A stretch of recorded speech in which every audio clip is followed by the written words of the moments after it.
Isabelle. Bonjour. Donc tu es la présidente de la SCPA de Carcassonne. Oui, tout à fait. Ok, depuis pas très longtemps, ce que j'ai compris. Voilà, depuis fin juin, le 26 juin exactement. Ok, bon, ça fait quelques mois quand même. Voilà. Donc tout se met en place. T'étais déjà dans l'asso avant peut-être? Oui, voilà, j'ai été membre du conseil d'administration, puis bénévole depuis 6 ans à peu près. Bon, ok, t'es quand même pas nouvelle ici. Non. Bon, alors est-ce que tu peux nous expliquer comment ça se passe ici? Pourquoi ça s'appelle déjà SCPA et pas SPA? Quel est le... Alors, SCPA, c'est Société Carcassonnaise de Protection Animale. D'accord. On ne dépend pas de Paris. Donc, nous dépendons d'une confédération le siège se trouve à Lyon. Et en fait, nous sommes des refuges indépendants. On n'a pas du tout de subvention quand les gens font un don à la SPA. C'est la SPA nationale, c'est Paris. Et ça ne nous revient pas du tout. D'accord. Donc il faut vous débrouiller autrement. Voilà, nous, c'est vraiment les dons, les legs qui arrivent directement sur le refuge. Bon, là, vous vous occupez des chiens plutôt. Hein, il y a ceux qui s'occupent des chats et des chiens, ça c'est pareil, vous, c'est plutôt les chiens. C'est quoi votre métier? Du coup, c'est soigneur animalier. On s'occupe de tout ce qui est nourrissage le matin, les soins et le nettoyage. Et l'après-midi, c'est plus tout ce qui est client, les adoptions. Ok. Et toi, pareil, même métier? Ouais, la même chose. Pareil. Ok. Bon, là, vous alliez vous préparer à faire, on m'a dit, la mise au parc, c'est ça? Vous sortez les chiens des parcs, ouais. 3 fois par jour, on change. Le matin, le midi et l'après-midi, du coup. Et ça varie en fonction des jours. Et voilà, on fait un changement. Les chiens, chacun son tour. Bon, parce que j'ai fait un petit peu le tour de ce que j'ai vu, il y a beaucoup de travail, vous êtes un petit peu submergé, peut-être le volume de travail augmente. Voilà, il y a beaucoup de travail, donc beaucoup d'entrées d'animaux, ce qui demande aussi beaucoup de travail en plus. Et puis on essaie d'apporter toujours mieux pour les animaux, donc s'en occuper le plus possible, leur proposer le plus possible de choses positives pour eux, parce que ça reste un enfermement quand même. Ouais, donc il faut vraiment essayer de faire au mieux pour eux et que ça se passe le mieux possible, tout en étant pas simple pour eux, c'est sûr. Vous avez des chiens qui sont là depuis très longtemps? Ou des chats peut-être? Oui, complètement, on a des animaux qui sont là depuis très longtemps puisque nous ne pratiquons pas l'euthanasie de confort. Donc automatiquement, un chien restera avec nous, si c'est 3 ans, c'est 3 ans, si c'est 5 ans, c'est 5 ans. D'accord. Et heureusement, il n'y en a pas énormément, mais on a des animaux qui sont là depuis très longtemps, oui. Ok. Oui, j'en ai vu un vieux avec les médicaments, là-bas, un gros chien. Fadista. Voilà, c'est ça. Fadista, c'est notre plus vieux pensionnaire. Ok. Mais il avait l'air content quand même. Il a essayé de jouer avec moi. Ok. Donc, on est chez lui, non, j'ai l'impression. C'est ça. Donc là, nous avons Piglou, qui est ici, qui est un chat aussi qui est disponible à l'adoption. Donc c'est un des chats qui fait partie du troupeau, quoi. Du troupeau, c'est ça. Et donc c'est un chat FALD, c'est-à-dire famille d'accueil longue durée. Donc c'est la SCPA qui s'engage à payer tous les frais médicaux. D'accord, de la personne qui le prend. Du vétérinaire lié directement à sa maladie. 1, 2. Ça va les gars? On a Volt. Pépouze. On a Volt. Il y en a qui sont pépouses, j'ai l'impression vraiment. C'est ça. Mais pas lui. On en a beaucoup d'épeureux en ce moment. Et après... Et toi là-haut, je crois qu'on t'avait pas vu? On t'a très bien vu, mec.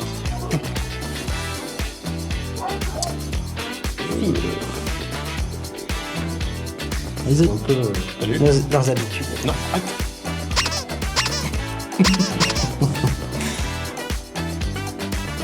Juste tranquille. C'est ça. Peut-être, mais vous avez une activité aussi, je ne sais plus comment ça s'appelle, de fourrière, non? Quand la mairie vous amène des chiens errants. Les chiens en divagation, les chiens errants, on a pas mal de communes qui conventionnent avec nous, plus d'une centaine. D'accord. Ah oui. Et oui, ça part de la Haute-Vallée, ça couvre toute la région du Carcassonnais. D'accord. Et en fait, quand il y a un chien de divagation ou autre, ils peuvent nous l'amener et on met en place tout pour essayer de retrouver ses propriétaires s'il en a. Oui, effectivement, s'il est plus... Pas mélangé avec les autres à leur arrivée. Non, ils sont d'abord dans un... je pense que vous avez vu les box à l'entrée du refuge. D'accord. Ils sont isolés. Il y a un temps d'isolement qui est de 8 jours ouvrables, donc ça représente une dizaine de jours à peu près en comptant les week-ends. Ok. Et pendant ce temps-là, on met tout en œuvre pour retrouver leurs propriétaires si on peut. S'ils sont identifiés, on va contacter les contacts qu'il y a sur leur puce. Sinon, on va les publier sur nos pages pour essayer de voir si des gens les reconnaissent ou quoi que ce soit. Et après ce temps, s'ils ne sont pas réclamés, il passe dans la partie refuge, donc à l'adoption. Et tout est mis en place entre les vaccinations, les identifications, les stérilisations, avant de pouvoir les faire adopter. D'accord, ok. On est où ici les gars? On a la crèche, c'est un peu la fourrière des chats, en gros. Ok. Voilà. Donc c'est ceux qui ont été récupérés sur la voie publique, Ouais, style c'est ou ça. Souvent, ou de l'ordre des particuliers qui nous les ramènent, souvent c'est le cas aussi. Et du coup, ils restent ici pendant 8 jours, donc 10 jours, 8 jours ouvrables et 10 jours réels. Et après, ils sont mis à l'adoption. Alors ça dépend, nous on fait vraiment pas d'euthanasie quand il y a des problèmes des problèmes lambda, genre si le chien il aboie trop à la grille ou il est trop vilain, on n'en fait pas. Donc les euthas c'est pas quelque chose qu'on fait tout le temps, pas du tout, ça reste relativement rare. Moi j'ai une histoire en tête, c'est un chat. Attendez, je te coupe rapidement parce que c'est pas.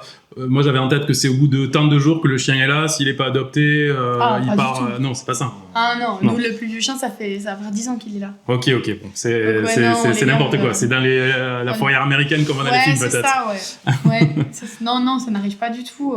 On fait des euthas, on en fait franchement. Non, après c'est vraiment si l'animal souffre. Ouais, c'est surtout ça en fait. Oui, voilà, mais il n'y a pas d'histoire de délai légal ou je sais pas quoi, ça n'existe pas du tout. Bon, et alors pour parler d'adoption, comment ça se passe? C'est bien sûr, vous recueillez des chiens, vous en faites partir aussi? Tout à fait. Alors, on a une page Facebook qui marche très bien, une pour les chats, une pour les chiens. On a aussi un site internet qui est mis à jour quotidiennement, les pages aussi sont mises à jour quotidiennement. Et ensuite, il y a tous les jours des publications sur les animaux qui viennent de rentrer ou quand on remonte leur album pour qu'on les remette un peu plus en lumière. Okay. Et ensuite, il y a moyen de communiquer avec nous en message privé ou par mail ou en venant directement au refuge et de remplir un dossier d'adoption, venir rencontrer l'animal, parler avec les soigneurs. Alors, c'est ce que j'allais aborder. C'est quoi les critères pour pouvoir adopter un animal? Vous me parlez d'un dossier, il y a un dossier parce que si vous me parlez d'un malinois et que vous me dites que vous travaillez 12 heures par jour et que vous habitez dans un petit appartement, ça ne collera pas. Donc c'est vraiment voir si votre mode de vie correspond au chien ou au type d'animal que vous choisissez. Effectivement, d'accord. Et selon les habitudes du chien, s'il est habitué à courir tous les jours ou à vivre en appartement. Et puis s'il ne s'entend pas avec les chats, que vous me dites que vous avez 3 chats, ça ne passera pas. D'accord, vous étudiez la situation pour être sûr qu'ils ne reviennent pas et qu'il n'y ait pas de problème par la suite. De coller au mieux à l'animal, à ses besoins. Est-ce que c'est gratuit d'adopter? Non, il y a des tarifs d'adoption, ils sont différents en fonction d'un chiot, d'un chien adulte, d'une chienne ou d'un chat. Ça sert à couvrir les frais peut-être de vaccin, de ça ne couvre pas intégralement les frais, mais bon, c'est une participation. D'accord, c'est un prix raisonnable, c'est pas... Ça reste raisonnable et tous nos animaux partent stérilisés, ils sont pucés, donc identifiés, ils sont déparasités et ils ont vu notre vétérinaire, ils sont à jour de leur vaccin, donc c'est quand même... Oui, quand on achète un chien n'importe où, il y a aussi ces frais-là finalement. Tout à fait.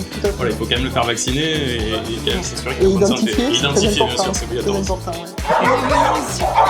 C'est important, Oui, quasiment tous les jours. On attend d'avoir une place au toiletteur. Là, on l'amène de suite au toiletteur. Et au moins, il rentre à la maison et il aura plus l'odeur des chiens. Déjà, pour l'entendre avec notre chien, c'est mieux. Et voilà, ça vous compte? Oui.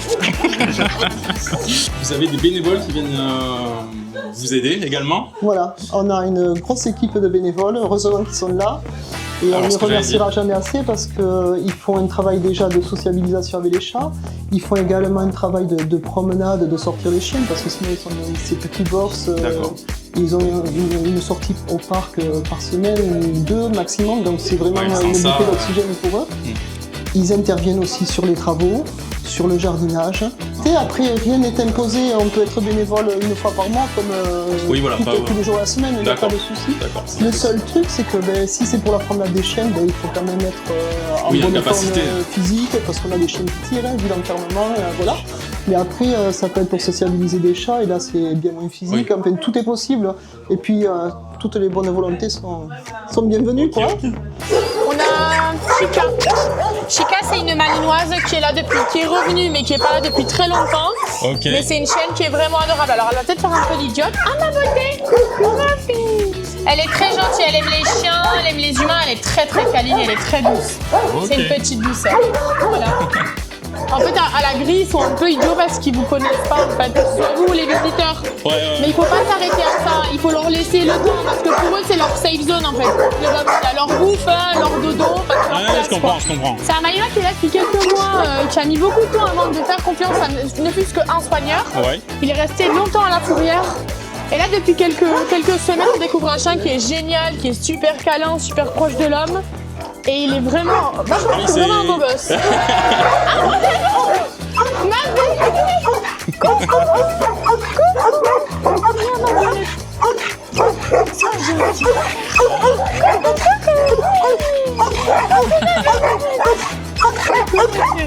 Quel âge?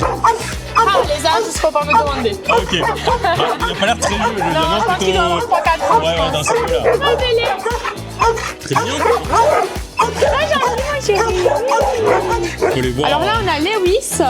Lewis, Tout le monde dit, oh, il a l'air super calme et tout comme ça. En vrai, pas du tout, c'est une boule d'énergie. ok. Si on rentre, il va sauter partout, mais il est très gentil, il est très câlin, très joueur. Très joueur. Ok. C'est une petite patte aussi. Il est là depuis longtemps aussi. Donc, au niveau des dons, j'ai vu comment ça fonctionne. Il y a, on peut mettre en place un don mensuel, c'est ça? C'est mensualisé? Tout à fait. Tout est possible. Hein. Ça peut être un don mensuel. Oui, si on peut donner 100 000 €, c'est possible aussi. D'accord, il n'y a pas de problème. Pas de problème. Non, ça peut Mais être sinon, fait, si on a des moyens réduits, on peut malgré tout donner pas beaucoup tous les mois, ça fonctionne aussi très bien. Oui, complètement. Ok. Ça part du 1 € par mois à... Oui, voilà, 1 € par mois, a priori, beaucoup de gens peuvent le faire. Voilà, c'est le don qui peut être mis en place au minimum, quoi. Ok. Et donc, de ces dons, vous en faites quoi?